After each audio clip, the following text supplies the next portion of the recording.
അള്ളാഹു മാത്രമേ ഉണ്ടായിരുന്നുള്ളൂ എന്ന അക്കാലത്ത് അള്ളാഹു ഇലാഹല്ലേ? അന്ന് ഇബാദത്തും നടന്നോ? ആബിദുണ്ടോ? അപ്പൊ അള്ളാഹു ഇലാഹ എന്ന് പറഞ്ഞതിന്റെ അർത്ഥം അള്ളാഹു ഇബാദത്തിന് അർഹനാണ് എന്നാ. അങ്ങനെ പഠിച്ചിട്ടില്ലെങ്കിൽ തൗഹീദ് തെറ്റും. മുതഫർരിദിനതാ അതിനെ പഠിക്കണം. അൽ മുതഫർരിദ് ബിൽ ഉലൂഹിയ്യത്തി, അൽ മുതഫർരിദ് ബിൽ ഉലൂഹിയ്യത്തി. നടാട പള്ളി ദർസിൽ കൊണ്ട് ചേർക്കുമ്പം തന്നെ ആദ്യം നൽകപ്പെടുന്ന പണ്ടത്തെ മുതഫർരിദിന്റെ പാഠം തന്നെ അൽ മുതഫർരിദ് ബിൽ ഉലൂഹിയ്യത്തി, ഇലാഹായിരിക്കൽ കൊണ്ട് തനിച്ചു നിൽക്കുന്നവൻ. അത് അള്ളാഹുവിന്റെ സ്വന്തമായ വിശേഷണമാണ്, ഇലാഹായിരിക്കുക. അവിടെ ശിർക്ക് വരുമ്പോഴാണ് ഷിർക്ക് എന്നത് വരിക. ഇലാഹായിരിക്കുന്നതിൽ, അതായത് ആരാധനക്കും ഇബാദത്തിനും അർഹനായിരിക്കുക എന്നത് അള്ളാഹുവിന് പുറമെ വല്ലതിനും സങ്കല്പിച്ചാൽ കൂട്ടുദൈവങ്ങളെ കൂട്ടിച്ചേർക്കലായി, ശിർക്കായി. ഏകദൈവത്തിലുള്ള വിശ്വാസം, ഇബാദത്തിന് അർഹനായ ദൈവം അള്ളാഹു മാത്രമാകുന്നു എന്ന് വിശ്വസിച്ചാൽ തൗഹീദ്. ഈ ഏകദൈവ വിശ്വാസത്തിന്റെ നേരെ മാറ്റം ബഹുദൈവ വിശ്വാസം. എൻ്റെ സാധാരണക്കാരെ എട്ടും പൊട്ടും തിരിയാൻ പ്രായമില്ലാത്ത ചെറിയ കുട്ടികളെയൊക്കെ പഠിപ്പിക്കാനാണ് നമ്മളിങ്ങനെ പറയുന്നത്. എല്ലാവർക്കും അല്ലാത്തവർക്കും ഒക്കെ തിരിയ ലാ ഇലാഹ ഇല്ലല്ലാഹ് അർത്ഥം. ലാ ഇലാഹ ഇല്ലല്ലാഹ്, ഇബാദത്തിന് അർഹനായിട്ടുള്ള ഇലാഹ്, ഇബാദത്തിന് അർഹനായിട്ടുള്ള ഒരു ധാത്തുമില്ല ഇല്ലല്ലാഹ്, അല്ലാഹുവല്ലാതെ. അല്ല, അള്ളാഹുവിന് പുറമെ ലാത്തയും ഉസ്സയും മറ്റേതെങ്കിലും ഒരു ശക്തിയും കല്ലും മുള്ളും ഇതൊക്കെ ഇബാദത്തിന് അർഹനാണ് എന്ന് വിശ്വസിക്കുമ്പോൾ ബഹുദൈവ വിശ്വാസമായി ശിർക്കായി. ഇങ്ങനെയുള്ള ശിർക്ക് മുസ്ലിമീങ്ങളിലുണ്ടെന്ന് തെളിയിക്കാൻ വഹാബിക്കാവൂല. ലോകത്തിൽ കഴിഞ്ഞ കാലം വരേക്കുമുള്ള പണ്ഡിതന്മാർ, വിശുദ്ധ ഖുർആൻ വ്യാഖ്യാനിക്കുന്ന വ്യാഖ്യാതാക്കൾ ശിർക്കിനെ നിർവചിച്ച നിർവചനത്തിന്റെ അടിസ്ഥാനത്തിൽ ഈ സമൂഹത്തിൽ ശിർക്കുണ്ടെന്ന് പറയാൻ ഒരാൾക്കും സാധ്യമല്ല. ഈ സമൂഹത്തിൽ, സമുദായത്തിൽ ശിർക്ക് നടക്കുകയില്ല ഖിയാമത്ത് വരെ എന്നും. മുഅ്മിനീങ്ങളൊക്കെ മരിച്ച ശേഷം ഖിയാമത്ത് നടക്കാനായി അല്ലാഹു തആല അവശേഷിപ്പിക്കുന്ന ഈ പടപ്പുകളിലെ ഏറ്റവും നികൃഷ്ടരായ മുശ്രിക്കുകളിൽ മാത്രമേ ഈ സമുദായത്തിൽ ശിർക്ക് തിരിച്ചു വരികയുള്ളൂവെന്ന് അഷ്റഫുൽ ഖൽഖ് സ്വല്ലല്ലാഹു അലൈഹി വസല്ലം തങ്ങൾ പഠിപ്പിച്ചിട്ടുണ്ടെങ്കിൽ ഇതിലും വലിയ സാക്ഷ്യം എന്തു വേണം? നബിയുടെ ഈ ഹദീസിനും വലിയ ഒരു സാക്ഷ്യം ഈ സമുദായത്തിൽ ശിർക്ക് നിലനിൽക്കുന്നില്ല എന്നതിന് എന്തു വേണം? എന്നിട്ട് ഈ സമുദായത്തിന്റെ മുഖത്തേക്കാണ് കാർക്കിച്ചു തുപ്പുന്ന അനായാസതയിൽ ശിർക്ക് ശിർക്ക് ശിർക്ക് എന്നും പറഞ്ഞ ആരോപണം എറിയുന്നത്. വൃത്തികെട്ട ആരോപണം. ഇതിൽ താഴൊന്നുമില്ലേ? എൻ്റെ പ്രിയപ്പെട്ട സാധാരണക്കാരായ ജനങ്ങൾ ആലോചിക്കണം. ഇങ്ങനെയൊക്കെ വൃത്തികെട്ട രീതിയിൽ ഇവർ ഈ സമുദായത്തിൻ്റെ മേൽ, ഇമാം നവവി അടക്കമുള്ള നമുക്ക് തൗഹീദ് പഠിപ്പിച്ചവരുടെ മേൽ, ഞാനീ പറഞ്ഞ വിധം റസൂലുള്ളാഹിന്റെ തിരുഹദറത്തിൽ ചെന്ന് നിന്നിട്ട് പാപങ്ങളുടെ പേരിലും വിഷമങ്ങളുടെ പേരിലും കുറ്റങ്ങളുടെ പേരിലും ഏറ്റുപറഞ്ഞിട്ട് അത് നബിയിൽ സങ്കടം പറയണം എന്ന പ്രാർത്ഥന നബിയുടെ സിയാറത്തിന്റെ വേളയിൽ സുന്നത്താകുന്നു എന്ന് പഠിപ്പിച്ച മഹാനാണ് ഇമാമുൻ നവവി. അത് പഠിപ്പിച്ച മഹാന്മാരാണ് ഇമാമുൻ നവവിക്ക് മുൻപുള്ള അനേകം ഇമാമുകൾ. ഇവരെപ്പോഴും ഉദ്ധരിക്കുന്ന ബഹുമാനപ്പെട്ട തഫ്സീർ ഇബ്നു കസീറിലെ ഇബ്നു കസീർ റളിയല്ലാഹു അൻഹു പോലും ഇത് പ്രഖ്യാപിക്കുന്നുണ്ട്. അത്തരത്തിൽ ഇമാമുകൾ എല്ലാവരും പ്രഖ്യാപിക്കുന്ന ഈ പ്രാർത്ഥനയുടെ പേരിൽ, ഈ ആവലാതി പറയുന്നതിൻ്റെ പേരിൽ ഇത് ശിർക്കാകുന്നുവെന്ന് ആരോപിക്കുന്നവർ ഓർക്കണം, ഈ സമുദായത്തിന്റെ മേലിങ്ങനെ കാർക്കിക്ക് ചുപ്പുന്നു ശിർക്കിന്റെ ആരോപണം. എന്നിട്ടും ഈ സമുദായം ഇവർക്കെതിരെ എന്താ പറയുന്നത്? ഇവർ മുശ്രിക്കാന്ന് പറയുന്നുണ്ടോ? ഇവർ കാഫിറ എന്ന് പറയുന്നുണ്ടോ?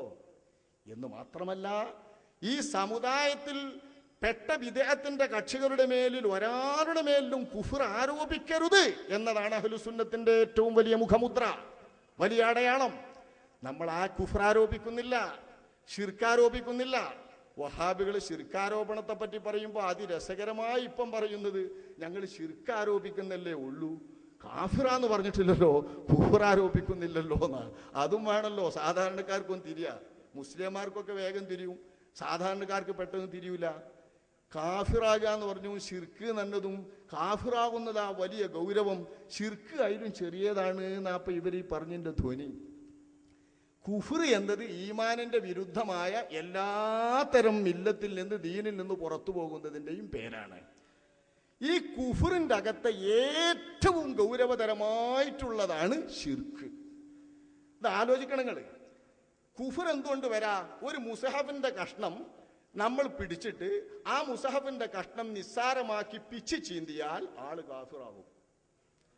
റസൂലുള്ളയിൽ വിശ്വസിച്ചില്ലെങ്കിൽ ആള് കാഫിറാകും. അള്ളാഹിലും റസൂലിലും ഒക്കെ വിശ്വസിച്ചു, പക്ഷെ ആഖിറത്തിൽ വിശ്വസിക്കേണ്ട ദറൂരിയായി അറിയപ്പെട്ട ഒരു കാര്യം നിഷേധിച്ചാൽ കാഫിറാകും. നഖം മുറിക്കൽ സുന്നത്താണ് എന്ന ഇസ്ലാം മതത്തിന്റെ അറിയപ്പെട്ട ഒരു സുന്നത്തായ എല്ലാവർക്കും അറിയുന്ന ഒരു വിഷയം അത് നിഷേധിച്ചാലും ആള് കാഫിറാകും. അപ്പൊ ഈ ജാതി കൊണ്ടൊക്കെ വരുന്നതാ കുഫ്ർ. അതിന്റെ കൂട്ടത്തിൽ അള്ളാഹുവുമായി ബന്ധപ്പെട്ട പിഴച്ച വിശ്വാസത്തിൽ ഏറ്റവും അപകടകരമായ വിശ്വാസം അതാണ് ശിർക്ക്. അത് അള്ളാഹു തആല തീരെ സഹിക്കാത്ത, അള്ളാഹുവിന്റെ തിരുദാത്തിൽ പറ്റുന്ന കുഫ്ർ എന്ന് പറയുന്നത് ഏറ്റവും സഹിക്കാത്ത പാപമാണ്. ഏതാണ് ഏറ്റവും വലിയ പാപം എന്ന ചോദ്യത്തിന് എല്ലാ റിപ്പോർട്ടിലും ഏകകണ്ഠമായി പറയുന്ന ഒന്ന് അശ്ശിർക്കു, ശിർക്കാണ്. രണ്ടാമത് പറയുന്നതിൽ തർക്കമുണ്ടാവും. ശിർക്കിന് ശേഷം പറയുന്ന പാപങ്ങളിൽ ചില ഹദീസിൽ ഒന്ന് കാണും, മറ്റു റിപ്പോർട്ടിൽ വേറൊന്ന് കാണും, വേറൊരു റിപ്പോർട്ടിൽ ഒന്ന് കാണും. അത് ചോദിച്ച ആളുടെ അവസ്ഥ അനുസരിച്ച് നബി പറയുന്നതാണ്. ചിലരോട് പറയും മാതാപിതാക്കളെ പ്രയാസപ്പെടുത്തുന്നതാണ് പിന്നെ ഏറ്റവും വലിയ പാപം. ചിലരോട് പറയും ജിഹാദ് ഒഴിക്കുന്നതാണ് പിന്നെ ഏറ്റവും വലിയ പാപം. പക്ഷെ എല്ലാവരോടും ഒന്നാം നമ്പർ പാപം ഏതാ എണ്ണുക? നിന്റെ പടച്ചവനായ അള്ളാഹുവിനോടൊപ്പം നീ ബഹുദൈവ വിശ്വാസിയായി ഇലാഹായി മറ്റു ദൈവങ്ങളെ വിശ്വസിക്കുന്ന ശിർക്ക്. അള്ളാഹുവിനിക്ക് കൂട്ടാളിയെ വിശ്വസിക്കുന്ന ശിർക്ക്. ആ ശിർക്കാണ് മഹാപാപം എന്ന് എല്ലാ ഹദീസിലും ഏകകണ്ഠമായി പറയപ്പെടുന്ന ശിർക്ക് കുഫ്റിന്റെ ഇനങ്ങളിൽ അതിഗംഭീരമാണ്. ഇതിനപ്പുറമുള്ള ഒരു കുറ്റം ഇനിയില്ല. അതാണ് ഈ സമുദായത്തിലുള്ള എല്ലാ സാധാരണക്കാരന്റെ പേരിലും ഇമാമുകളുടെ പേരിലും മഹത്തുക്കളുടെ പേരിലും മരിച്ചവരുടെ പേരിലും ജീവിച്ചിരിക്കുന്ന പേരിലും ആരോപിക്കുന്നത്. എന്നിട്ട് ഇത് ആരോപിക്കാൻ 3/4 നൂറ്റാണ്ട് കാലം ചെലവഴിച്ച ആളുകളെ പറ്റി ഈ സമുദായത്തിലെ സുന്നികൾ പറയുന്നത് എന്താണ്? അവര് ബിദ്അത്തുകാരാണ്. ബിദ്അത്തുകാർ എന്ന് പറഞ്ഞാൽ എന്താ അർത്ഥം? നമ്മളെ സമുദായത്തിന്റെ അകത്തു തന്നെയുള്ള പിഴച്ച വിശ്വാസക്കാർ, നമ്മളെ സമുദായത്തിന്റെ അകത്തു തന്നെയുള്ള പിഴച്ച വിശ്വാസക്കാർ. അവർ നമ്മളെ സമുദായത്തിന്റെ അകത്താണ്. സമുദായത്തിന് വേണ്ടി ചെയ്യുന്നതൊക്കെ നമ്മൾ അവർക്ക് ചെയ്യണം. ഉദാഹരണം, സക്കാത്ത് വാങ്ങാൻ അവർ അർഹരാണ്. മയ്യത്ത് നമസ്കരിക്കണം അവരുടെ മേൽ, മയ്യത്ത് കുളിപ്പിക്കണം അവരുടേത്. മുസ്ലിമീങ്ങളെ ഖബറടക്കപ്പെടുന്നിടത്ത് ഖബറടക്കപ്പെടണം അവരെ. സലാം വേണമെങ്കിൽ അവർ മടങ്ങുകയില്ല എന്ന്, അവർ ബിദ്അത്തിൽ നിന്ന് മടങ്ങും എന്ന് പ്രതീക്ഷയുണ്ടെങ്കിൽ അവരോടുള്ള ശിക്ഷണ നടപടി എന്ന നിലയ്ക്ക് സലാം പറയാതിരിക്കാം. ഇതില്ലെങ്കിൽ സലാം പറയണം അവരോട്. ഈ വിധത്തിൽ മുസ്ലിമീങ്ങളുടെ എല്ലാ വിധിയുമുള്ളവരാണവർ. പക്ഷേ വിശ്വാസം പിഴച്ചു. അവരുടെ വിശ്വാസം നരകത്തിലേക്ക് കൊണ്ടുപോകുന്ന വിശ്വാസമാണ്. ഇതാണ് നമ്മൾ അവരുടെ പേരിൽ ആരോപിക്കുന്നത്. ഈ സുന്നികൾ എത്ര ഉദാരന്മാരാണ്! എത്ര ഉദാരതയാണ് ഈ സമുദായത്തോട്, ഈ വിഭാഗത്തോട് ഈ സമുദായം കാണിക്കുന്നത്! ഇങ്ങനെ പറയുന്ന ഈ വിഭാഗത്തെ ഇവരാണെങ്കിൽ നിർലജ്ജം ശിർക്ക് എന്നുകൊണ്ട് അഭിഷേകം ചെയ്യുന്നു. കുടുങ്ങിയത് ഇപ്പൊ ഗുണകാംക്ഷ എന്ന പേരിൽ ശിർക്ക് ആരോപിക്കാനും തുടങ്ങി. അതല്ലേ രസം. മതം ഗുണകാംക്ഷയാണ് എന്ന് പറഞ്ഞപ്പോൾ വിചാരിച്ചു ഇവൽക്കൊരൽപ്പൊക്കെ മുസ്ലിമീങ്ങളോട് ഗുണകാംക്ഷയും തുടങ്ങിയിട്ടുണ്ട്. ഇപ്പോൾ സാധാരണക്കാരായ മുസ്ലിമീങ്ങളോട് ഗുണകാംക്ഷ തുടങ്ങിയെന്ന് വിചാരിച്ചതാ. പക്ഷെ സംഭവിച്ചത് മറ്റൊന്നാണ്. ഗുണകാംക്ഷയുടെ പേരും ഗുണമാണത്രേ. ഈ ഉമ്മത്തിന്റെ പേരിൽ ശിർക്കാരോപിച്ചിട്ട് അവർ മുശ്രിക്കീങ്ങളാണെന്ന് പറയുന്നതാണ് ഒന്നാമത്തെ ഗുണകാംക്ഷ. കാരണം ശിർക്കിൽ നിന്ന് വരെ രക്ഷപ്പെടുത്തണ്ടേ.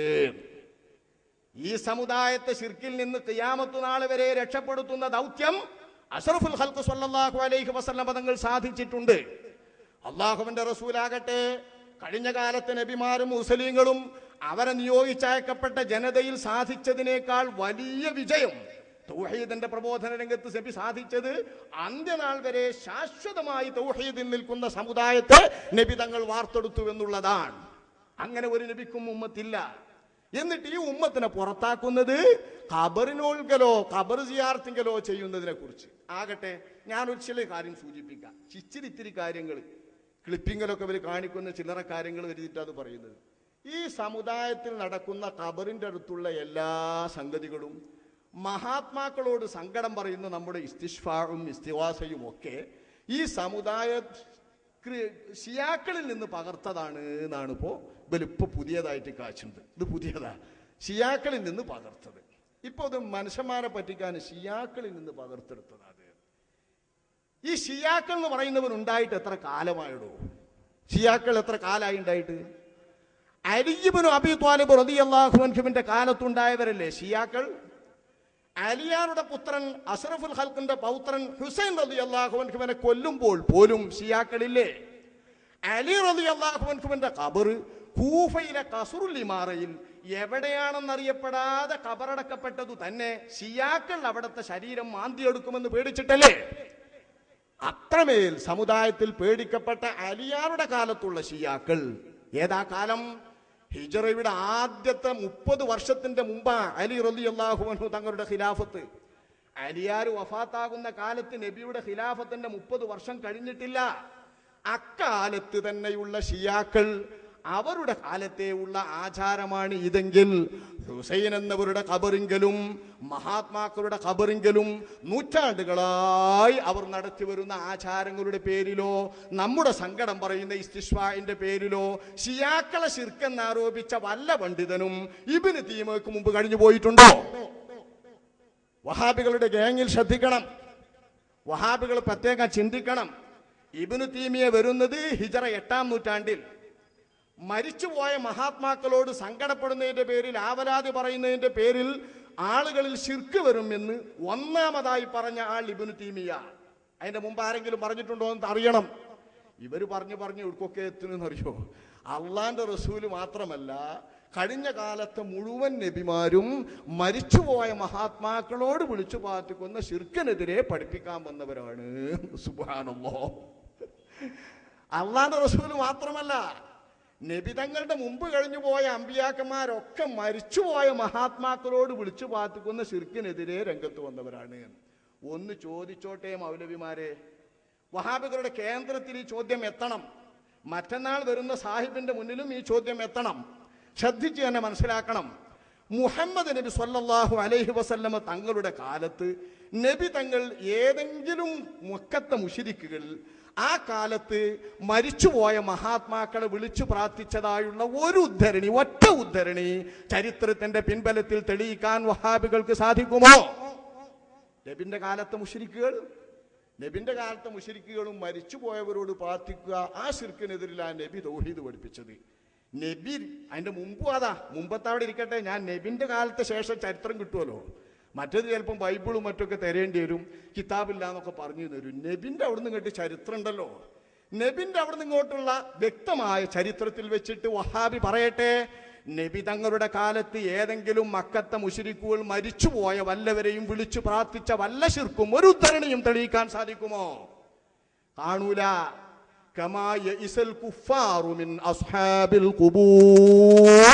ഖബറാളികളിൽ നിന്ന് വല്ല രക്ഷയും ഗുണവും കിട്ടും എന്ന കാര്യത്തിൽ മക്കത്തെ മുശ്രിക്കുകൾക്ക് നിരാശയാണ്. ഖുർആൻ പറയാ, മക്കത്തെ മുശ്രിക്കുകൾക്ക് കാരണം എന്താ? മരിച്ചുപോയാൽ പിന്നെ മണ്ണടിഞ്ഞു പോയവരും നുരുമ്പിയെ എല്ലുന്ന യാസീൻ ഓതിക്കണോ? യാസീനിലെ അവസാനത്തെ ആയത്തിലെ അവസാനങ്ങൾ കേൾക്കൂലേ? നുരുമ്പിപ്പോയി എല്ലുകളെ ആരാണോടോ ജീവൻ നൽകുക എന്ന് ചോദിച്ചത് ഏത് മുശ്രിക്കുകളാ? എല്ല് മുരുമ്പിപ്പോയിട്ട് കബറിൽ കിടക്കുന്ന നുരുമ്പിയെ എല്ല് ആരാ ജീവിപ്പിക്കുക? പുനർജന്മമോ, മഹ്ശറോ, ബഅസോ, സ്വർഗോ, നരകോ? മമതുൻ സുമ്മ ഖബറുൻ സുമ്മ ഹശറു ഹദീസു ഖുറാഫത്തിൻ യാ ഉമ്മ അംദി. മരിക്കും, പിന്നെ ഉയർത്തെഴുന്നേൽപ്പിക്കും, അതിന്റെ മുമ്പ് ഖബറിൽ കിടക്കും, പിന്നെ സ്വർഗനരകത്തിലേക്ക് പോകും എന്നൊക്കെ പറയുന്നതൊക്കെ ഖുറാഫത്തിന്റെ വർത്താനാണ്, ഖുറാഫിയുടെ വർത്താനം. ഇതാരാ പറഞ്ഞത്? നമ്മളെ ഖുറാഫി എന്ന് പറയുന്ന വഹാബികളുടെ മുതുമുപ്പൻ മൂത്താപ്പമാർ അബൂജഹലും കൂട്ടരും പറഞ്ഞതായത്. ഈ അബൂജഹലും കൂട്ടരും പറഞ്ഞ ആ ഖുറാഫത്തിന്റെ ആരോപണം തന്നെയാണ് ഈ സുന്നികൾക്കെതിരെ ഇപ്പോൾ ഇവർ ഖുറാഫിയാണോ എന്ന് പറയുന്നത്. അന്നവർ ഖുറാഫത്തിന്റെ വർത്തമാനമാണ് എന്ന് പറഞ്ഞത് എന്താണ്? മരിച്ചുപോയ ശേഷമുള്ള ഉയർത്തെഴുന്നേൽപ്പും അതുപോലെയുള്ള ജീവിതവും ഇതില്ലാന്ന് നിഷേധിച്ച മക്കത്തെ മുശ്രിക്കുകൾ മരിച്ചുപോയ മഹാത്മാക്കളെ വിളിച്ചു പ്രാർത്ഥിക്കുന്ന മുശ്രിക്കുകളായിരുന്നു എന്ന് പറയാൻ തലമണ്ടയിൽ തലച്ചോറ് പറഞ്ഞിട്ടൊന്നുള്ള ആരെങ്കിലും സമ്മതിക്കുമോ? ഇതൊന്നും ഇവർക്ക് അറിയൂല. വെറുതെ ആരോപിക്കുക. സാധാരണക്കാരെ മുമ്പിൽ പറയാൻ എളുപ്പമല്ലോ. നൂഹ് നബി മുതൽക്ക് ഇന്ന് വരെ പ്രവാചകന്മാർ മരിച്ചുപോയവരെ വിളിച്ചു പ്രാർത്ഥിക്കരുത് എന്ന് പറയാനാ. വിളിച്ചു പ്രാർത്ഥിക്കുന്ന ഒരു ശിർക്ക് സമൂഹത്തിൽ ഇതിനു മുൻപ് ഒരിക്കലും നടമാടിയിട്ടില്ല എന്നുകൂടി പഠിക്കും. അതേറെ പറയാ. നബിന്റെ കാലത്തെ മുശ്രിക്കീങ്ങളെ തെളിയിച്ചാൽ മതി നിങ്ങൾ. അതിന്റെ മുൻപ് ഒരു സമുദായത്തിലും മരിച്ചുപോയ മഹാത്മാക്കളെ വിളിച്ചു പ്രാർത്ഥിക്കുന്ന ശിർക്ക് നടമാടിയിട്ടില്ല. മധ്യസ്ഥന്മാരോട് കാര്യം പറയുകയും തവസ്സുൽ ചെയ്യുകയും ചെയ്യുന്നത് ക്രിസ്ത്യാനികളിൽ ഉണ്ടായിരുന്നു. എന്നാൽ ക്രിസ്ത്യാനികൾ കാഫിറാണെന്ന് പറയുന്ന എവിടെയെങ്കിലും അവർ മധ്യസ്ഥ പ്രാർത്ഥന നടത്തിയത് കൊണ്ട് കാഫിറാണ് എന്ന് ഖുർആൻ പറയുന്നില്ല. ലഖദ് കഫറല്ലദീന ഖാലൂ ഇന്നല്ലാഹ സാലിസു സലാസ, അല്ലാഹു ത്രിയേകത്വത്തിന്റെ ഭാഗമാകുന്നു എന്ന് പറഞ്ഞ ക്രിസ്ത്യാനികൾ കാഫിറായി. ലഖദ് കഫറല്ലദീന ഖാലൂ ഇന്നമൽ മസീഹു ഇബ്നുല്ലാഹ്, മസീഹ് യേശുക്രിസ്തു ദൈവപുത്രനാണ് എന്ന് പറഞ്ഞതുകൊണ്ട് കാഫിറായി. ഇങ്ങനെ കാണുള്ളൂ. യേശുക്രിസ്തു അടക്കമുള്ള മഹാത്മാക്കളായിട്ടുള്ള പുണ്യവാളന്മാരെന്ന് അവർ വിശ്വസിക്കുന്നവരെ ഒക്കെ മധ്യസ്ഥരായി പ്രാർത്ഥിക്കുന്ന വഴക്കം നബി നിയോഗിക്കപ്പെടുന്ന കാലത്ത് അഹ്ലി കിതാബുകളിലുണ്ട്, ക്രിസ്ത്യാനികളിലുണ്ട്.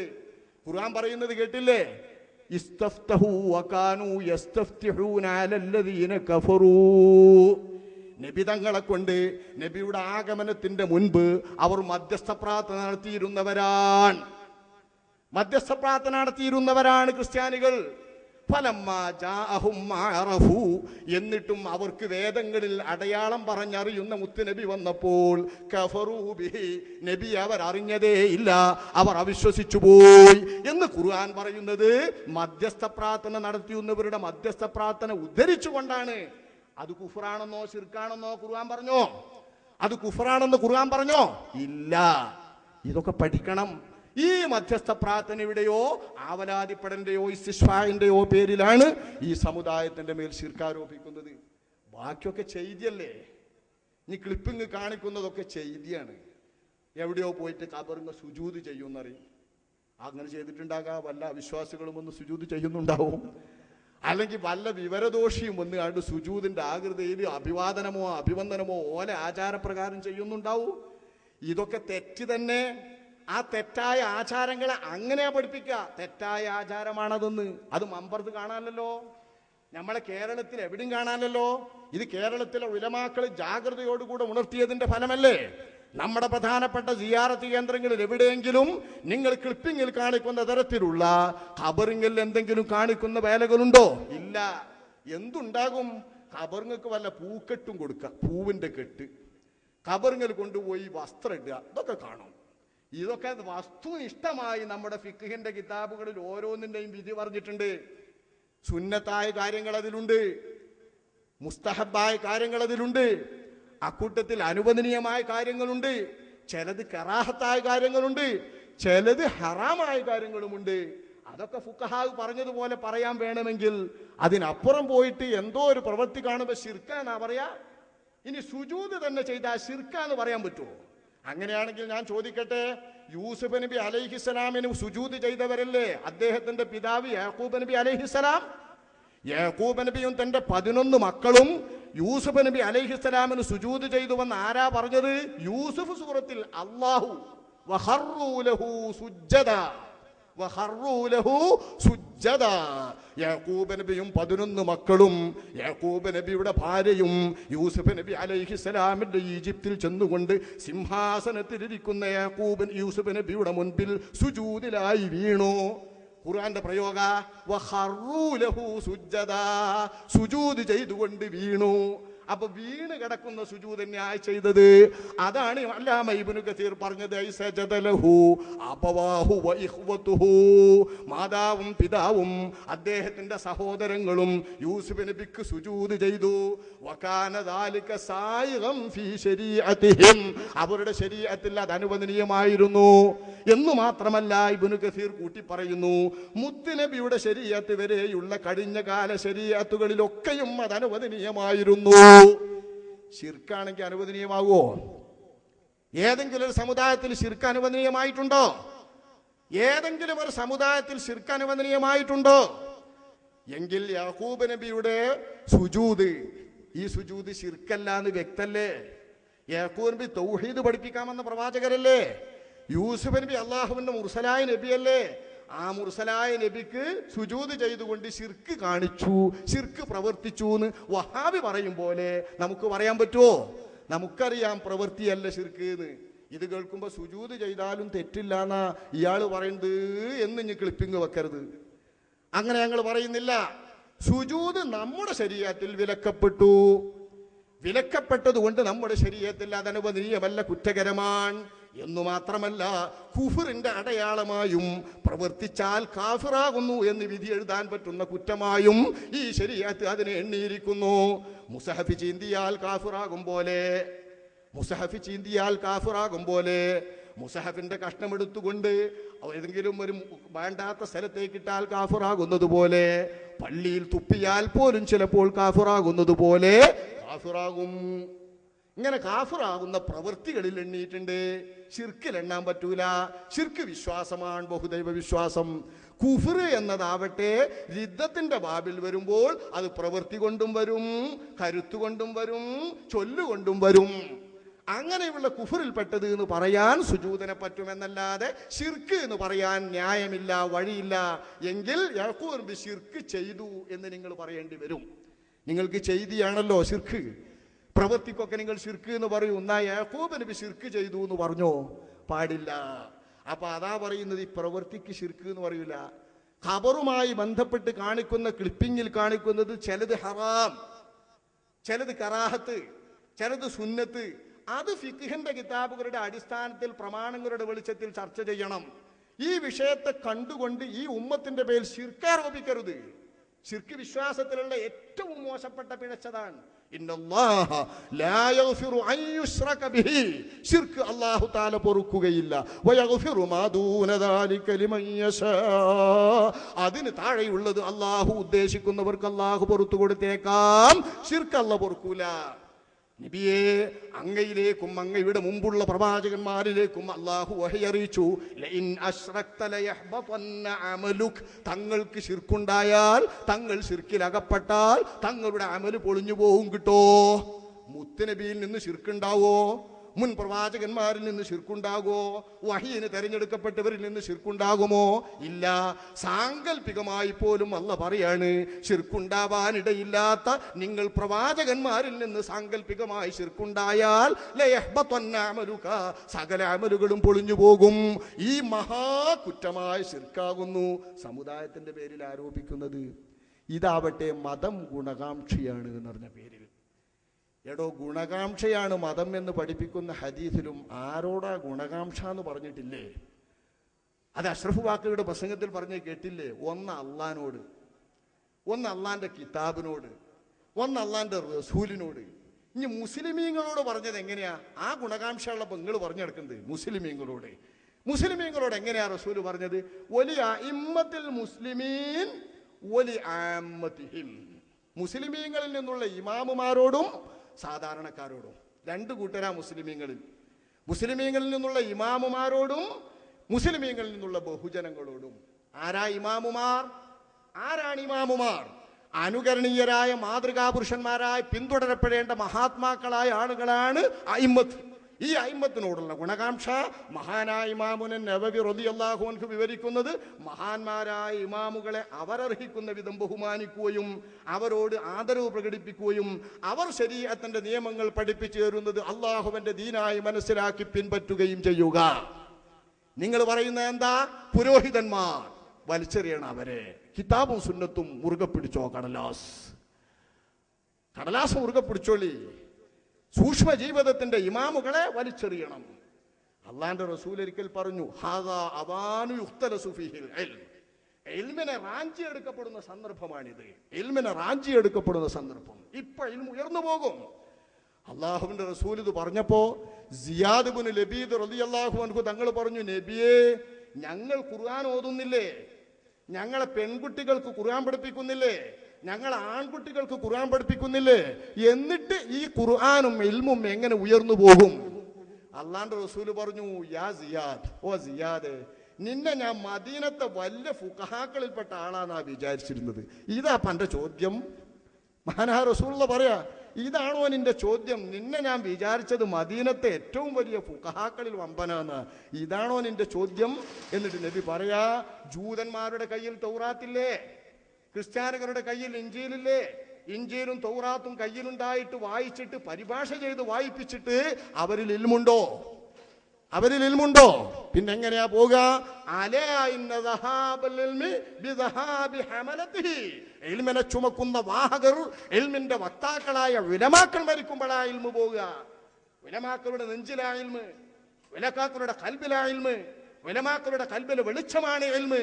പ്രശ്നം വരുമ്പോൾ അവരുടെ മനസ്സിൽ തോന്നുന്ന തൗഫീഖ് കൊണ്ട് തോന്നുന്ന വെളിച്ചമാണ് ഇൽമ്. പുതിയ പുതിയ പ്രശ്നങ്ങൾ വരില്ലേ, പുതിയ പുതിയ സംഭവങ്ങൾ വരില്ലേ, പുതിയ പുതിയ എന്തെല്ലാം വരില്ലേ. ഇത് വരുന്ന നേരത്ത് ഫത്ഹുൽ മുഈനിൽ പോലും വ്യക്തമായി കാണാത്തത് പണ്ഡിതന്റെ മനസ്സിൽ തെളിയും. നിങ്ങളെ കയ്യിൽ മൊബൈലുണ്ട്, ആ മൊബൈലുകളിൽ ഖുർആൻ കയറ്റി വെച്ചിട്ടുണ്ട്. ആ ഖുർആൻ കയറ്റി വെച്ച ഖുർആൻ ഇങ്ങനെ പിടിച്ചിട്ട് ഇന്നൊരാൾ എന്നോട് ചോദിച്ചു, ഇങ്ങനെ കാണിച്ചു തന്നു, ഇത് നമ്മൾ കക്കൂസുക്ക് കൊണ്ടുപോകാൻ പറ്റുമോ, ഇതുമ്മ നമ്മൾ തൊടാൻ പറ്റുമോ എന്ന് ചോദിച്ചാൽ ഒന്നുമില്ലാതെ തൊടാൻ പറ്റുമോ? ഇതറിയേണ്ട വിഷയമല്ലേ? ഇത് ഫത്ഹുൽ മുഈനിൽ കാണുമോ, തുഹ്ഫയിൽ കാണുമോ, മറ്റേതെങ്കിലും ഫിഖിന്റെ കിതാബ് കാണുമോ? കാണൂല, കാണും, രണ്ടുണ്ടാവും. കാണും ചെയ്യും, കാണൂല. കാണുന്നതാരാ കാണുക? പഠിച്ചെടുക്കാൻ കഴിവുള്ള ഉലമാക്കൾ അവരുടെ ഹൃദയത്തിന്റെ അകത്തേക്കുള്ള അവരുടെ കൽബിന്റെ അകത്ത് നിന്ന് വരുന്ന നൂറുകൊണ്ട് അവരുടെ കണ്ണിൽ തെളിയും, അവർ മനസ്സിൽ പറയും, അവർ പ്രമാണം കൊണ്ട് സ്ഥിരപ്പെടുത്തും. അതാ ഫത്വ. ഈ ഫത്വ അറിയുന്ന ഉലമാക്കളുടെ കൽബിൽ തെളിയുന്നതാണ് നൂർ. ഈ ഉലമാക്കൾ പോകുമ്പോഴാണ് ഇൽമു പോകൂ എന്ന് അഷ്റഫുൽ ഖൽഖ് സ്വല്ലല്ലാഹു അലൈഹി വസല്ലമ തങ്ങൾ പറയുമ്പോൾ കിതാബും സുന്നത്തും എന്ന കടലാസല്ല നബി തങ്ങൾ ഈ സമുദായത്തെ ഒഴിച്ചിട്ട് പോയതായി പറയുന്നത്. പിന്നെ ഏതാ? കിതാബും സുന്നത്തും വഹിച്ച് ജീവിക്കുന്ന ഉലമാക്കൾ. ആ ഉലമാക്കളാണ് വലിയ അയിമ്മത്തുൽ മുസ്ലിമീൻ. ഈ അയിമ്മത്തിന്റെ കീഴിൽ മഅ്മൂമുകളായി നിൽക്കേണ്ടവരാണ് ആമ്മത്തുന്നാസ്. മഅ്മൂമുകൾ, ഇമാമ് എന്ന് പറഞ്ഞാൽ അതിന്റെ ബാക്കി മഅ്മൂമ് എന്നാണ് അവൻ തിരിയില്ലേ വഹാബിക്ക്? ഇമാമും മഅ്മൂമുമായി നിസ്കരിക്കാന്നല്ല പറയാ. അപ്പൊ ഇമാമിന്റെ പിന്നിൽ നിന്നുകൊണ്ട് ഇമാമിന്റെ ചലനങ്ങൾക്കൊപ്പം പിന്തുടരേണ്ടവരാണ് മഅ്മൂമുകൾ. മഅ്മൂമിന്റെ പ്രവൃത്തിയിൽ ചിലപ്പോൾ അത്തഹിയ്യാത്തില്ലാത്ത സമയത്ത് ഇമാമ് ചെയ്തതിനനുസരിച്ച് ചെയ്തോണം ഇരിക്കണ്ടേ? മഅ്മൂമിന്റെ പ്രവൃത്തിയിൽ ചിലപ്പോൾ ഒരു റക്അത്ത് തന്നെ ഇമാമിന് വേണ്ടി ഏറെ നിർവഹിക്കേണ്ടി വരും. ചിലപ്പോൾ മഗ്രിബ് നിസ്കാരത്തിൽ 3 റക്അത്തിലും അത്തഹിയ്യാത്ത് ഓതേണ്ടി വരും. ഇതൊക്കെ ഇമാമിന്റെ ഒപ്പം നിൽക്കുന്നത് കൊണ്ട് ചെയ്യേണ്ടതാണ്. അപ്പൊ ഇമാം എന്ത് ചെയ്താലും തുടരാൻ കൽപ്പിക്കപ്പെട്ടവനാ മഅ്മൂം. ആ വിധം ഇമാമാക്കി ഉലമാക്കളെ നിർത്തിയാൽ അവർക്ക് പിന്നിൽ അണിനിരക്കേണ്ട ആമ്മത്തിനെ വേറെ കണ്ടിട്ട് ആമ്മത്തിനോട് ഗുണകാംക്ഷ പുലർത്തണം. എന്താ പുലർത്തേണ്ടത്? തെറ്റുകുറ്റങ്ങൾ അവരിൽ നിന്ന് വരുമ്പോ ആ തെറ്റുകുറ്റങ്ങളുടെ ഗൗരവം പറഞ്ഞ് മനസ്സിലാക്കി കൊടുക്കുകയും ആ തെറ്റുകുറ്റങ്ങൾ തന്മയത്വത്തോടുകൂടെ പറഞ്ഞ് മനസ്സിലാക്കി ഉപദേശിക്കുകയും ചെയ്യുക. താക്കീത് നൽകേണ്ടടുത്ത് താക്കീത് നൽകുക. അവരിൽ നിന്ന് വരുന്ന പ്രവർത്തനങ്ങൾ പരമാവധി അവരെ കാഫിറാക്കാൻ ഉപയോഗപ്പെടുത്താതിരിക്കുക. ഇതൊക്കെ ഗുണകാംക്ഷ. 100 സാധ്യതകൾ, അതിൽ 99 സാധ്യതയും ഒരാളുടെ മൊഴിയോ പ്രവൃത്തിയോ കൊണ്ട് കാഫിറാകാനാണ്. ഒരു സാധ്യത കൊണ്ട് ചിന്തിച്ചാൽ മാത്രം അയാൾ കാഫിറല്ലെന്ന് വരും. എന്നാൽ ഉലമാക്കൾ വേണ്ടത് ആ ഒരു സാധ്യത പരിഗണിച്ച് ഈ 99 സാധ്യതയും അവഗണിക്കണം. എന്നിട്ട് അയാൾ മുസ്ലിമാണ് എന്ന് പറയണം, കാഫിറാന്ന് വിധിക്കരുത്. നിങ്ങളോ? നിങ്ങൾക്ക് ആരോടെങ്കിലും മുഹിയുദ്ദീൻ ശൈഖേ ഔ ബലപ്പെട്ട തൗഹീദ് പോയി നോക്കിങ്ങട്, തൗഹീദ് എത്ര ബലമുള്ളതായി തൗഹീദ്. നമ്മളെ 40ാമത്തെ ഉപ്പാപ്പ നിരന്തരമായി മൂമിനായി വന്നിട്ട് പരമ്പരാഗതമായി നമ്മൾ പോന്ന ഓലിന്ന് കിട്ടിയ ഈ തൗഹീദിനെ തകർക്കാൻ ഒന്നിനും ആവൂല. ഈ തൗഹീദ് മമ്പർത്ത തങ്ങളെ എന്ന് പറഞ്ഞപ്പോഴേക്ക് അത് തെറിക്കണെങ്കിലും ഇതാ ഒരു തൗഹീദ്. ഈ ജാതി തൗഹീദൊക്കെ പറയാൻ നിങ്ങൾ എവിടുന്ന് പഠിച്ചതാ തൗഹീദ്? നിങ്ങൾ എവിടുന്ന് പഠിച്ചു ശിർക്ക്?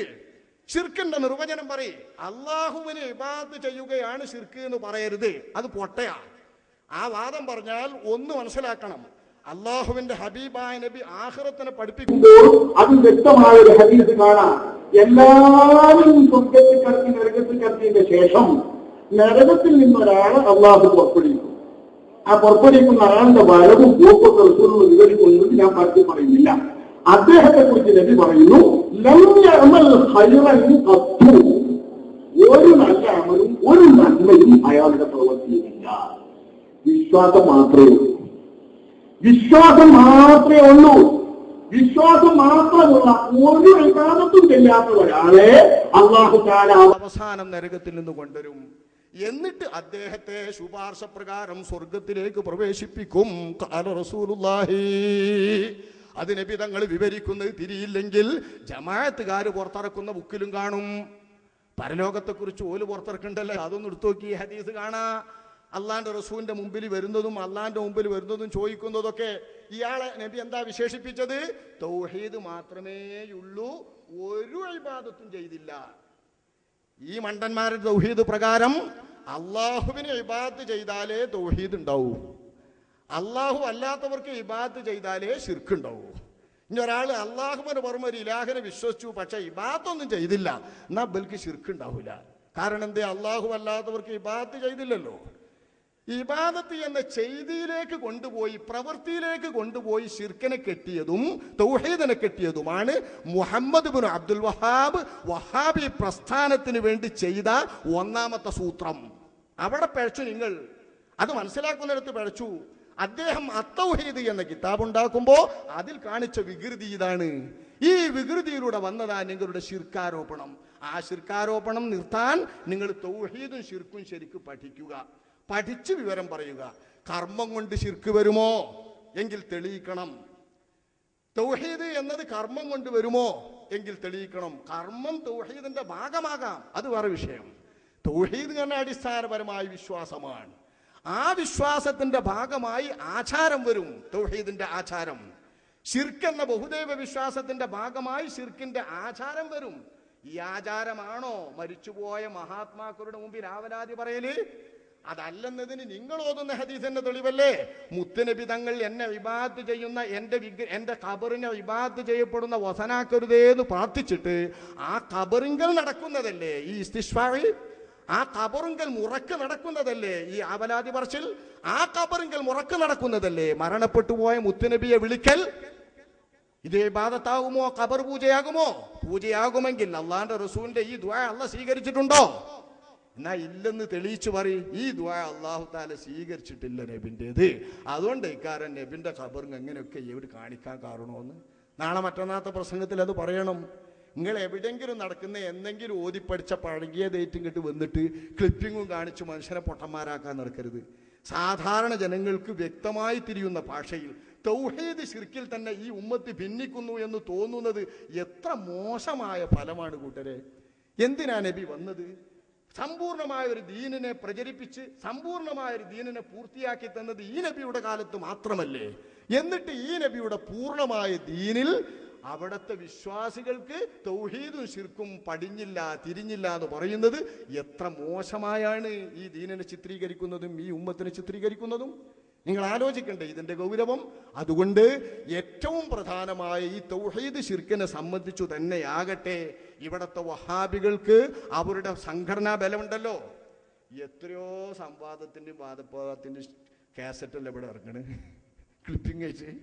ഈ ക്ലിപ്പിംഗ് ആയിട്ട് ഇറങ്ങുന്ന ഒരു പടി സാധനം ഉണ്ടല്ലോ. എന്തേ സുന്നി ജമാഅത്തായിട്ട് ഇങ്ങനെ ഒന്ന് നടന്നൂടെ? സുന്നി ജമാഅത്തല്ലേ നിങ്ങൾ ആഹ്വാനം ചെയ്യുന്നത്? ഞങ്ങൾ കുറഞ്ഞ ആളുകളായിരിക്കാം, സുന്നി ജമാഅത്തിൽ എല്ലാവർക്കും കൂടാ, പക്ഷെ ആരും കൂടിയിട്ടില്ലായിരിക്കാം. ആയിക്കോട്ടെ, ആരും കൂടിയിട്ടില്ലാത്ത ഒരു സുന്നി ജമാഅത്താണെങ്കിലും 1-2 മൂല്യന്മാരില്ലടോ ഈ കേരളത്തിൽ പറഞ്ഞു നടക്കുന്നത്. 1-2 ഈ 1-2 മൂല്യന്മാർ ഈ പറയുന്നതിനെതിരെയെങ്കിലും നിങ്ങൾക്കൊന്ന് വായ മൂടിക്കെട്ടാൻ പഠിക്കണ്ടേ? നിങ്ങൾ ഇവർ പഠിപ്പിക്കുന്നതെങ്കിലും ഒന്ന് നിർത്തണ്ടേ? കാണിക്കാൻ ഞങ്ങൾ കാണിക്കുന്ന മാതിരി എന്ന് പറഞ്ഞൊരു ചെറിയ സംവാദം. അപ്പൊ പറയും ഇവർ കുറഞ്ഞ ആൾക്കാരാ, ഒരു ബൽദാവും. അപ്പൊ ബൽദാകാൻ ഞങ്ങൾ ജയിക്കുവോ? ഞങ്ങൾ നിങ്ങളെ മൂക്കയറിടൂല്ലേ? അപ്പോഴാ ബൽദാകുക. ഞങ്ങൾ തോറ്റെങ്കിൽ പിന്നെ എങ്ങനെ ബൽദാകുക? നിങ്ങൾ മൂക്കയറിട്ടിട്ട് അഭ്യാസം കളിപ്പിക്കുമെങ്കിൽ എങ്ങനെയാണോ ഞങ്ങൾ ബൽദാകുക? നിങ്ങൾ വാദപ്രതിവാദം നടത്തിയിട്ട് ഞങ്ങളെ മൂക്കുകൊണ്ട് നിങ്ങൾ കല്ലെടുപ്പിക്കുമെങ്കിൽ ഞങ്ങൾ വലുതാവൂല, ഞങ്ങൾ അപഹാസ്യരാകും. ഞങ്ങൾ നിങ്ങളെ മൂക്കെടുപ്പിക്കും, ഞങ്ങൾ നിങ്ങളെ തുമ്പിയെടുപ്പിക്കും, അപ്പം ഞങ്ങൾ വലുതാവും. പേടിയുണ്ടല്ലേ? ആ പേടി ഉണ്ടെങ്കിൽ ആ പേടി തുറന്നു പറയാം. എന്തെങ്കിലും ചെറിയ ഉമ്പാച്ചി കാണിച്ചിട്ട് അവിടെ പോസ്റ്റർ ഒട്ടിച്ച് ഇവിടെ പോസ്റ്റർ വെച്ചിട്ട് അപ്പുറത്ത് പോസ്റ്റർ ഒട്ടിച്ച് ക്ലിപ്പിംഗ് എന്ന് പറഞ്ഞ് പേടിപ്പിക്കണ്ട. അതുമായിട്ട് ഞങ്ങളോട്ട് വരൂല്ല. ആ തട്ടിപ്പും വെട്ടിപ്പൊക്കെ ലോകത്തിനറിയാം. അത് നിങ്ങൾ വേറെ നോക്കിക്കോളി. നന്മയെ തിന്മയെ പ്രതിരോധിക്കാനും ആ തിന്മ ഞങ്ങൾ സ്വീകരിക്കില്ല. തിന്മയെ പ്രതിരോധിക്കേണ്ടതും നന്മ ഉണ്ടാകുന്നു എന്നാ റസൂലുള്ളാഹിന്റെ സ്വഭാവം. തിന്മയെ തിന്മയുണ്ട് പ്രതിരോധിക്കില്ല റസൂലുള്ളാഹി എന്നത് നബിയുടെ വിശേഷണമാണ്. ഞങ്ങൾ അതാണ് ആഗ്രഹിക്കുന്നത്. നിങ്ങളുടെ തിന്മയും ബിദ്അത്ത് പ്രചാരണവും തടയാൻ പോലും ഞങ്ങൾ ജനങ്ങളെ കബളിപ്പിക്കുന്ന ക്ലിപ്പിംഗുമായിട്ട് വരൂല.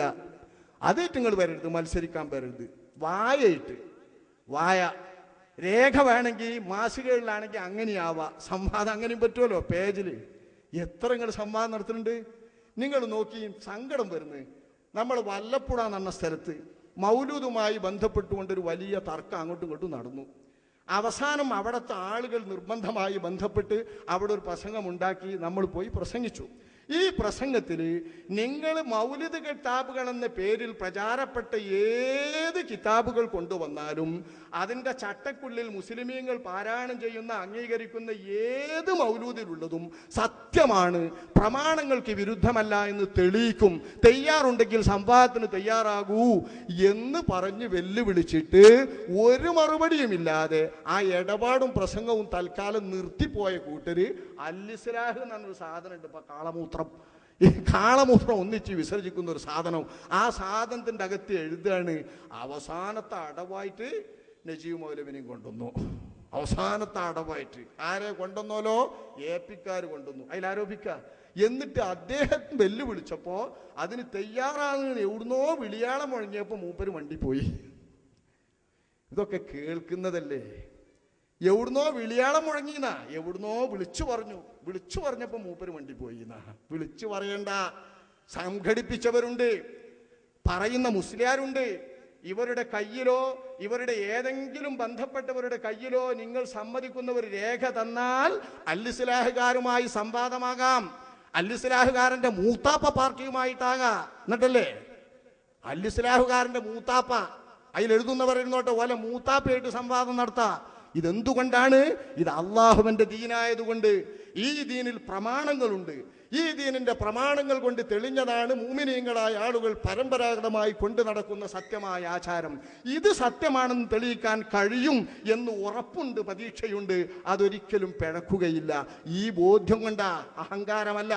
അള്ളാഹുവിന്റെ ദീനിന്റെ വലുപ്പം, അള്ളാഹുവിന്റെ ദീനിന്റെ പ്രമാണത്തിന്റെ വലുപ്പം, അള്ളാഹുവിന്റെ ദീനിന്റെ പ്രമാണത്തെ നമ്മുടെ പരമസ്വാർത്ഥരായ നിസ്വാർത്ഥരായ ഉലമാക്കൾ, ആ നിസ്വാർത്ഥരായ ഉലമാക്കൾ നമ്മുടെ ഈ ദീനിനെ തെളിയിച്ച് വെളിയിച്ച് വളരെ കൃത്യമായി വിവരിച്ചു തന്നതിന്റെ വലുപ്പം കൊണ്ട് നിങ്ങളുടെ വിദണ്ഡവാദങ്ങളുടെ മുനയൊടിക്കാൻ അഹ്ലുസുന്നത്ത് പക്ഷത്തിന് സാധിക്കും, സുന്നി ജമാഅത്തിന് സാധിക്കും.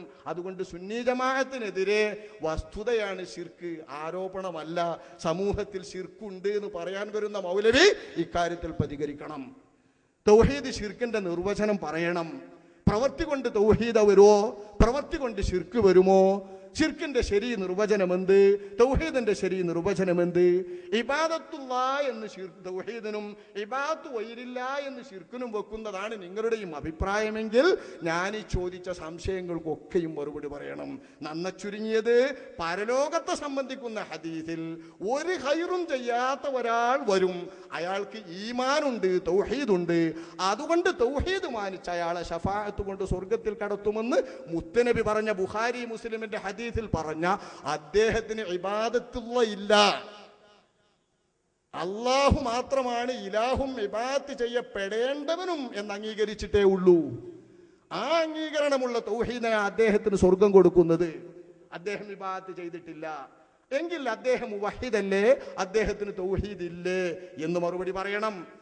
അള്ളാഹുവിന് പുറമെ വേറെ ഇലാഹുകൾ ഉണ്ട് എന്ന് വിശ്വസിക്കുന്ന ഒരാൾ വേറെ ഇലാഹ് ഉണ്ട് എന്ന് വിശ്വസിക്കപ്പെടുന്ന ശക്തിക്ക് ഒരു ഇബാദത്തും ചെയ്തില്ലെങ്കിൽ അയാൾ മുശ്രിക്കല്ല എന്ന് പറയാൻ ഇവിടെ വരുന്ന മൗലവിക്ക് ധൈര്യമുണ്ടോ? മുജാഹിദ് വഹാബി പ്രസ്ഥാനത്തിന് ധൈര്യമുണ്ടോ? ഉണ്ടെങ്കിൽ അടുത്ത് പറയണം. മറ്റന്നാൾ നടക്കുന്ന പരിപാടിയിൽ ഇവ കാര്യങ്ങളൊക്കെ ശ്രദ്ധിക്കണമെന്നും ഇവ കാര്യങ്ങളൊക്കെ നമ്മളൊക്കെ ആലോചിക്കണമെന്നും എൻ്റെ പ്രിയപ്പെട്ട സഹോദരങ്ങളെയും സുഹൃത്തുക്കളെയും ഈ പ്രസംഗം ശ്രദ്ധിക്കുന്ന ആളുകളെയും പ്രത്യേകം ഉണർത്തുകയാണ്. ആ വിധം വെറുതെ നിർലജ്ജം പ്രമാണങ്ങളില്ലാതെ തെളിവില്ലാതെ ഈ സമുദായത്തിൻ്റെ പേരിൽ ശിർക്കാരോപിക്കുകയും അത് മതം ഗുണകാംക്ഷ എന്ന ഗുണകാംക്ഷയുടെ പേരിൽ കണക്കെഴുതുകയും ചെയ്തുകൊണ്ടിരിക്കുന്ന ജുഗുപ്സാവഹമായ ഏറ്റവും നീചമായ പ്രവർത്തനം 4 മാസക്കാലം തുടർന്നു. ഇവർ ലക്ഷക്കണക്കിന് കോടിക്കണക്കിന് രൂപ അതിൻ്റെ പേരിൽ ചെലവഴിച്ചു. ഇവർ ഇപ്പോൾ വഹാബികളുടെ യോഗത്തിൻ്റെ ഒക്കെ എന്താ റിപ്പോർട്ട് കാര്യങ്ങൾ? മനോരമൻ്റെയും മാതൃഭൂമിൻ്റെ ഒക്കെ ഫ്രണ്ട് പേജിൽ ഈ ഗുണകാംക്ഷയുടെ സാധനത്തിൻ്റെ നമ്മൾ അസൂയുകൊണ്ട് പറയല്ല, അതിനൊക്കെ വകുപ്പുണ്ട് വരെ കയ്യിൽ. പണ്ട് വഹാബികളെ വല്ലതും ഇങ്ങനെ നടക്കുമോ? ഇത്ര വ്യാപകമായി പ്രചരിപ്പിക്കുന്നവർക്ക് നല്ല സ്വാധീനമുണ്ട്, രാഷ്ട്രീയ സ്വാധീനമുണ്ട്, മാധ്യമ സ്വാധീനമുണ്ട്, സമ്പദ് സ്വാധീനമുണ്ട്, അണികളുടെ സ്വാധീനമുണ്ട്, എല്ലാമുണ്ട്. ആ ഉണ്ടെങ്കിലും പ്രമാണങ്ങളുടെ സ്വാധീനമില്ല, ശറഇന്റെ പിൻബലമില്ല, അള്ളാഹുവിന്റെ ഒതക്കമില്ല, റസൂലുള്ളാഹിന്റെ സഹായമില്ല. അതുകൊണ്ട് തന്നെ അള്ളാഹിന്റെ റസൂലിന്റെയും സഹായമുള്ള അഹ്ലുസുന്നത്ത് വൽ ജമാഅത്തിന്റെ വിഭാഗം ഒരിക്കലും മടിച്ചു നിൽക്കേണ്ട തൗഫീഖുള്ള ഉലമാക്കൾ സഞ്ചരിച്ച വീതിയാണ് നമ്മുടേത്. നമ്മളെ സുന്നികൾ ഇപ്പം നിങ്ങൾക്ക് ഇഷ്ടമില്ലാത്ത മൂല്യന്മാരായിരിക്കാം, സുന്നത്തി ജമാഅത്തിന്റെ സംഘടനകളിൽ നിങ്ങൾക്ക് പല വിയോജിപ്പുകളും ഉണ്ടായിരിക്കാം, അവർ നടത്തുന്ന പരിപാടികളിൽ നിങ്ങൾക്ക് ഇഷ്ടമുള്ളതും അനിഷ്ടമുള്ളതും ഉണ്ടാകാം. പക്ഷേ ഇന്നത്തെ ആളുകളെ മാത്രമല്ല നിങ്ങൾ സുന്നിയായി കാണേണ്ടത്. നബി മുതൽക്ക് ഇന്ന് വരെ കഴിഞ്ഞ 15 നൂറ്റാണ്ടിലെയും ഉമ്മത്ത് മുസ്ലിമത്തിലെ നായകരായ ഉലമാക്കളാണ് നമ്മുടെ ഉലമാക്കൾ. ആ ഉലമാക്കൾ നിസ്വാർത്ഥരായിരുന്നു, ആ ഉലമാക്കൾ ഭക്തന്മാരായിരുന്നു, ആ ഉലമാക്കൾ ഔലിയാക്കളായിരുന്നു, ആ ഉലമാക്കൾ മുത്തക്കികളായിരുന്നു. റളിയല്ലാഹു അൻഹു റഹിമഹുല്ലാ എന്ന് കൂട്ടിച്ചേർക്കാതെ വഹാബികൾക്ക് പോലും പറയാൻ പറ്റാത്ത വലിയ ഉലമാക്കൾ. ആ ഉലമാക്കളുടെ വഴിയാണ് നമ്മുടെ വഴി. അതാ സിറാത്തല്ലദീന അൻഅംത അലൈഹിം എന്നത്. അതിലൂടെ സഞ്ചരിക്കാൻ ഭാഗ്യം കിട്ടിയ നമ്മൾ ദോഷികളാകാം, നമ്മൾ പാപികളാകാം, നമ്മൾ തെറ്റുകാരാകാം. അള്ളാഹു പുറത്തു തരുമാറാവട്ടെ. അള്ളാഹിന്റെ റസൂല് പറഞ്ഞല്ലേ, അവസാനം ദുന്യാവിനോടുള്ള വിരുഷം കൂടും, ഹഫിയത്തായ ഗൂഢമായ മോഹങ്ങൾ വരും, ദുന്യാവിന്റെ താല്പര്യത്തിന് വേണ്ടി നോമ്പൊഴിവാക്കും, ഇബാദത്തുകൾ ഒഴിവാക്കും. ഇത് ഈ സമുദായത്തിന്റെ മേൽ നബി പേടിച്ചിട്ടുണ്ട്. ആ പേടിച്ചത് ഇവിടെ നടക്കുന്നുണ്ട്. അതിനെതിരെ ഒരു ചെറിയ ക്യാമ്പയിൻ വഹാബി പക്ഷത്തിന് ഉണ്ടായിട്ടുണ്ടോ? അതിനെതിരെയാണ് ഞങ്ങളുടെ വയലുകളൊക്കെ. അതിന്റെ പേര് പാതിരാ പ്രസംഗം, അതിന്റെ പേര് പാതിരാ പ്രസംഗം. ഇവിടെ നടക്കുന്ന വയലൊക്കെ ദുന്യാവ് ദുന്യാവ് നിരുതി നടക്കുന്നതും ആഖിറത്തെ ശ്രദ്ധിക്കണേന്ന് ഉണർത്തുന്നതുമായ വയലുകളാണ്. ആ വയലുകളെ പാതിരാ പ്രസംഗങ്ങൾ എന്ന് പറഞ്ഞിട്ടുള്ളവർ ഈ സമുദായത്തിന്റെ മേലിൽ നബി ഏറ്റവും അധികം പേടിച്ചതും ഏറ്റവും ഭയപ്പെടുന്ന ആശങ്കപ്പെടുന്ന കാര്യവുമെന്ന് പറഞ്ഞ് മുന്നറിയിപ്പ് നൽകിയ താക്കീത് ചെയ്ത വിഷയത്തിൽ ഒരു ക്യാമ്പയിൻ നടത്തണ്ടേ? അതൊന്നുമില്ല, അതിനവർ തയ്യാറുമല്ല. ഈ രീതിയിൽ ശിർക്കാരോപിക്കൽ മാത്രമായി ഇവരുടെ അജണ്ട. അതുകൊണ്ട് ഇതുമാത്രം അജണ്ടയായി നടക്കുന്ന കക്ഷിയെ തിരിച്ചറിയണമെന്നും മുസ്ലിമീങ്ങൾക്കിടയിൽ അനൈക്യമുണ്ടാക്കുന്ന ഇത്തരം ശ്രമങ്ങളെ നമ്മൾ കണക്കിന് തിരിച്ചറിയണം. ചിലരുണ്ട് നമ്മളെ പ്രസംഗം നടക്കുമ്പോൾ അത് മുസ്ലിമീങ്ങളുടെ ഇടയിൽ ഭിന്നിക്കുകയാണ്, വിഭാഗീയത ഉണ്ടാക്കുകയാണ്, സംഗതി പറയാണ്. വിദ്യാർത്ഥികാരെ സുന്നികൾ പറയുമ്പോൾ മാത്രം സുന്നികളെ വിദ്യാർത്ഥികാർ ഈ ലോകത്ത് 4 മാസം മീഡിയകളിലും വാർത്തകളിലും സ്റ്റേജുകളിലും പേജുകളിലും മുഴുക്ക ശിർക്കാക്കിയിട്ട് അപ്പൊ ഭിന്നിപ്പിക്കലില്ല. അപ്പൊ സമുദായത്തെ ഭിന്നിപ്പിക്കണ പ്രശ്നമല്ല, അവിടെ സമുദായത്തെ അക്കാക്ക പ്രശ്നമല്ല. അതൊക്കെ നിങ്ങൾക്ക് സുഖമോലെ അതിനെ ആശംസിക്കാനും അതിനെ ആശീർവദിക്കാനും അതിനെ അഭിനന്ദനം രേഖപ്പെടുത്താനും നിങ്ങൾ നേതാക്കന്മാരൊക്കെ സജ്ജർ. നമ്മൾ സുന്നികളുടെ പേരിൽ വല്ലതും പറയുമ്പോഴേക്ക് അത് വിഭാഗീയതയാണ്, തർക്കമുണ്ടാക്കലാണ്, പത്രത്തിൽ റിപ്പോർട്ട് കൊടുത്തൂല, അത് അങ്ങോട്ട് കൊടുത്തൂടാ അങ്ങോട്ട് കൊടുത്തൂടാ. ഇതൊക്കെ പാവപ്പെട്ട സമുദായം തിരിച്ചറിയും. നിങ്ങൾ വലിയ മാധ്യമ സ്വാധീനമുള്ളവരാകാം, നിങ്ങൾ രാഷ്ട്രീയ സ്വാധീനമുള്ളവരാകാം, നിങ്ങൾ സാമ്പത്തിക സ്വാധീനമുള്ളവരാകാം. നിങ്ങൾ വഹാബികളെ പിണക്കിയാൽ നിങ്ങൾക്ക് വോട്ടിൽ തെരഞ്ഞെടുപ്പിൽ വളരെ തിരിച്ചടി ഏൽക്കുമെന്ന ഭയമുണ്ടാകാം. ഞങ്ങളിൽ നിന്ന് അതൊന്നും കിട്ടൂല. സാധുക്കളല്ലേ, പാവങ്ങളല്ലേ, ഞങ്ങൾ തെറ്റിക്കൊന്നുമില്ലല്ലോ. നിങ്ങൾക്ക് എങ്ങനെ സോപ്പിടാം, എങ്ങനെ കൊണ്ടിടക്കാം. ഏതെങ്കിലും ഉത്തമരായ സുന്നി നേതാക്കളെ മുന്നിൽ കാണിച്ച് അവർ ആഹ്വാനം ചെയ്താൽ ഞങ്ങൾ അങ്ങനെയൊക്കെ ചെയ്യും.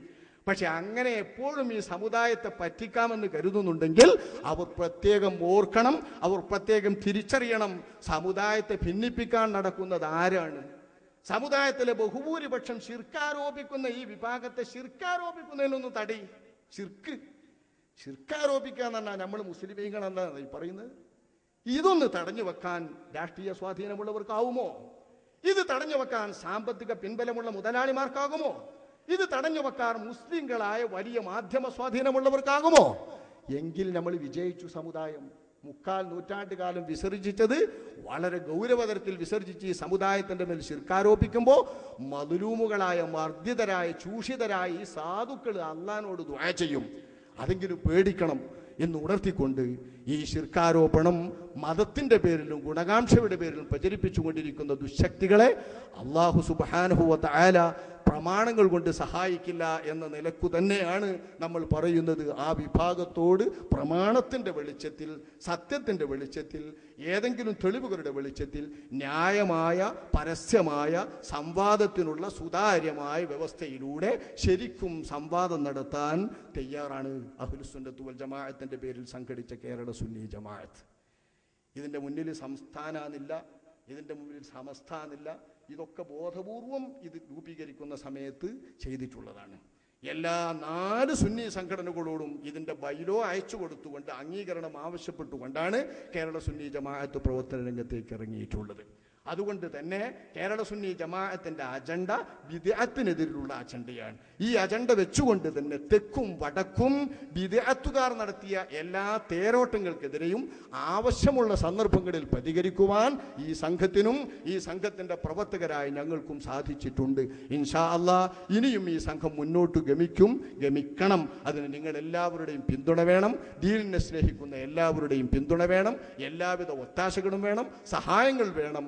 എല്ലാ വിധത്തിലും ഈ സംഘത്തെ സഹായിക്കണമെന്ന് അപേക്ഷിച്ചുകൊണ്ട് അഭ്യർത്ഥിച്ചുകൊണ്ട് ഞാൻ എൻ്റെ വാക്കുകൾ നിർത്തട്ടെ. വൽഹംദുലില്ലാഹി റബ്ബിൽ ആലമീൻ.